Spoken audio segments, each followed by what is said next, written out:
Friends, ஒரு current affairs என்னன்னு பாத்தீங்கன்னா எக்ஸசைஸ் சி டிராகன். ஓகேங்களா? சோ சி டிராகன் அப்படின்ற ஒரு பயிற்சி இது யார் நடத்துறாங்கன்னா அமெரிக்கா நடத்துறாங்க.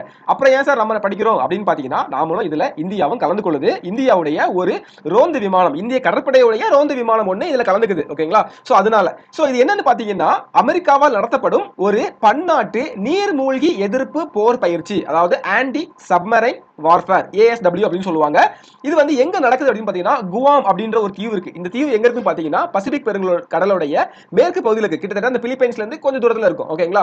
சோ நீங்க மேப்ல பாத்தீங்கன்னா பிலிப்பைன்ஸ் பக்கத்துல இருக்கும். சோ அங்கதான் அந்த தீவு இருக்குது, அங்கதான் நடக்குது. இதோட நோக்கம் என்ன பாத்தீங்கன்னா இந்தோ பசிபிக், ஓகேங்களா, இந்திய பெருங்கடல் பசிபிக் பெருங்கடல் இருக்கு இல்லையா? சோ இந்த இந்தோ பசிபிக் ரீஜியன்ல இந்த கடல்சார் பாதுகாப்பை வலுப்படுத்துறதுக்காக இங்க யாரெல்லாம் பார்ட்டிசிபேட் பண்றாங்களோ அவங்களுக்கிடையே உள்ள ஒரு நல்ல ஒரு கோஆர்டினேஷன், ஒருங்கிணைப்பை வந்து ஏற்படுத்ததான் இதோட நோக்கமா இருக்குது. ஓகேங்களா?